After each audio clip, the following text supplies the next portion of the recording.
حضرت عیسیٰ علیہ السلام کے 3 مبلغین۔ انطاکیہ ملک شام کا ایک بہترین شہر تھا جن کی فصلیں سنگین دیواروں سے بنی ہوئی تھیں اور پورا شہر 5 پہاڑوں سے گھرا ہوا تھا، اور شہر کی آبادی کا رقبہ 12 میل تک پھیلا ہوا تھا۔ حضرت عیسیٰ علیہ السلام نے اپنے حواریوں میں سے 2 مبلغوں کو تبلیغ دین کے لیے اس شہر میں بھیجا۔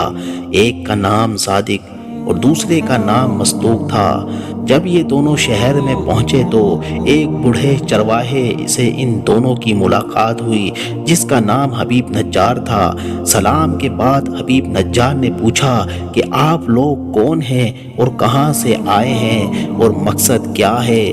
تو ان دونوں صاحبان نے کہا کہ ہم دونوں حضرت عیسیٰ علیہ السلام کے بھیجے ہوئے مبلغین ہیں اور اس بستی والوں کو توحید اور خدا پرستی کی دعوت دینے آئے ہیں۔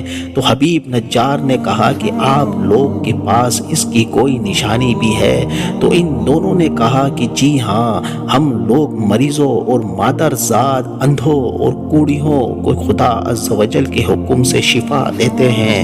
یہ ان دونوں کی کرامت اور حضرت عیسیٰ علیہ السلام کا معجزہ تھا۔ یہ سن کر حبیب نجار نے کہا کہ میرا ایک لڑکا مدتوں سے بیمار ہے، کیا آپ لوگ اس کو تندرست کر دیں گے؟ ان دونوں نے کہا کہ جی ہاں، اس کو ہمارے پاس لاؤ۔ چنانچہ ان دونوں نے اس مریض لڑکے پر اپنا ہاتھ پھیر دیا اور وہ فوراً ہی تندرست ہو کر کھڑا ہو گیا۔ یہ خبر بجلی کی طرح سارے شہر میں پھیل گئی اور بہت سے مریض جمع ہو گئے اور سب شفا یاب بھی ہو گئے۔ اس شہر کا بادشاہ انطاکیہ نامی ایک بت پرست تھا۔ وہ ان دونوں کی زبان سے توحید کی دعوت سن کر مارے غصے کے آپے سے باہر ہو گیا اور اس نے دونوں مبلغوں کو گرفتار کر کے 100 درے لگا کر جیل خانے میں قید کر دیا۔ اس کے بعد حضرت عیسیٰ علیہ السلام نے اپنے حواریوں کے سردار حضرت شمعون رضی اللہ تعالی عنہ کو انطاکیہ بھیجا۔ آپ کسی طرح بادشاہ کے دربار میں پہنچ گئے اور بادشاہ سے کہا کہ آپ نے ہمارے 2 آدمیوں کو کوڑے لگا کر جیل خانے میں قید کر دیا ہے، کم سے کم آپ ان دونوں کی پوری بات تو سن لیتے۔ بادشاہ نے ان دونوں کو جیل خانے سے بلوا کر گفتگو شروع کر دی تو ان دونوں نے کہا کہ ہم یہی کہنے کے لیے یہاں آئے ہیں کہ تم لوگ ان بتوں کی عبادت کو چھوڑ کر خدائے واحدہ کی عبادت کرو جس نے تم کو اور تمہارے بتوں کو بھی پیدا کیا ہے۔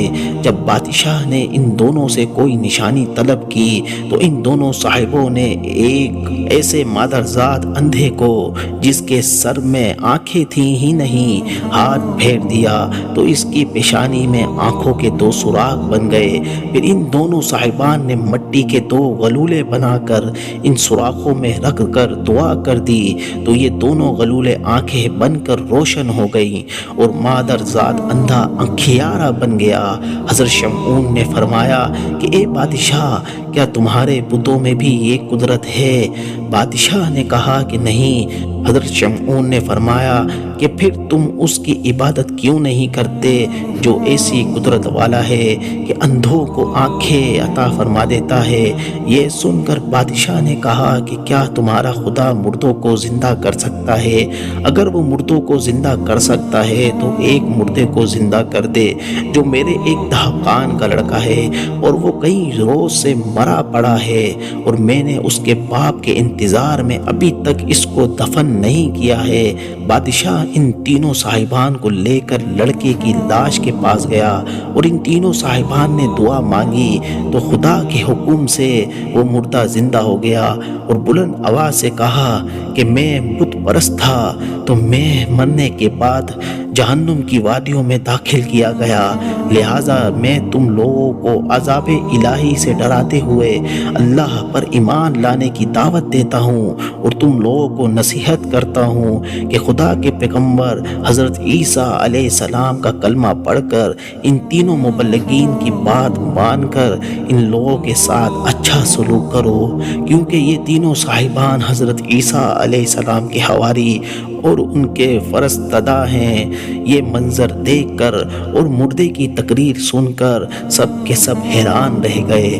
اتنے میں حبیب نجار بھی دوڑتے ہوئے پہنچ گئے اور انہوں نے بھی بادشاہ اور سارے شہر والوں کو مبلغین کی تصدیق کے لیے پرزور تقریر کر کے آمادہ کر لیا، یہاں تک کہ بادشاہ اور اس کے تمام درباریوں نے ایمان کی دعوت کو قبول کر لیا اور سب صاحب ایمان ہو گئے۔ چند منحوس لوگ جو بتوں کی محبت میں عقل و ہوش کھو چکے تھے وہ ایمان نہیں لائے بلکہ حبیب نجار کو قتل کر دیا، تو ان مردودوں پر عذاب آیا اور عذاب الہی سے ہلاک کر دیے گئے۔ اس واقعے کو قرآن مجید نے ان لفظوں میں بیان فرمایا ہے، ترجمہ کنز الایمان، اور ان سے مثال بیان کرو اس شہر والوں کی جب ان کے پاس فرستاد رسول آئے، جب ہم نے ان کی طرف 2 بھیجے پھر انہوں نے ان کو جھٹلایا تو ہم نے تیسرے سے زور دیا۔ اب ان سب نے کہا کہ بے شک ہم تمہاری طرف بھیجے گئے ہیں، بولے تم تو نہیں مگر ہم جیسے آدمی اور رحمان نے کچھ نہیں اتارا، تم نرے جھوٹے ہو۔ وہ بولے ہمارا رب جانتا ہے کہ بے شک ضرور ہم تمہاری طرف بھیجے گئے ہیں اور ہمارے ذمہ نہیں مگر صاحب پہنچا دینا۔ بولے ہم تمہیں منوس سمجھتے ہیں، بے شک تم اگر باز نہ آئے تو ضرور ہم تمہیں سنسار کریں گے اور بے شک ہمارے ہاتھوں تم پر دکھ کی مار پڑے گی۔ انہوں نے فرمایا تمہاری نحوست تمہارے ساتھ ہے، کیا اس پر بدکتے ہو کہ تم سمجھائے گئے، بلکہ تم حد سے بڑھنے والے لوگ ہو۔ اور شہر کے پرلے کنارے سے ایک مرد دوڑتا آیا، بولا اے میری قوم، بھیجے ہوں کی پیروی کرو، ایسوں کی پیروی کرو جو تم سے کچھ نیک اجر نہیں مانگتے اور وہ راہ پر ہیں۔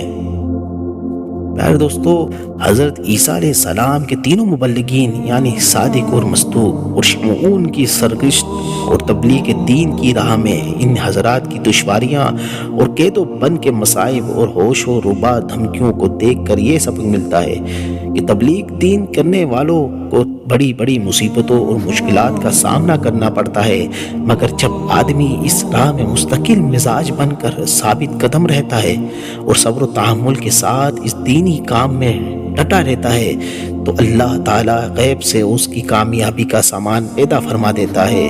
وہ مقلب القلوب اور ہادی ہے، وہ ایک لمحے میں منکرین کے دلوں کو بدل دیتا ہے اور دلوں کی گمراہی دور فرما کر ہدایت کا نور بخش دیتا ہے۔ ویڈیو اچھی لگی ہو تو لائک کیجئے، شیئر کیجئے، کومنٹ میں رائے کا اظہار بھی کیجئے۔ اسی طرح ہمارے ساتھ جڑے رہیے۔ ملتے ہیں اگلی ویڈیو میں ایک اچھے واقعے کے ساتھ۔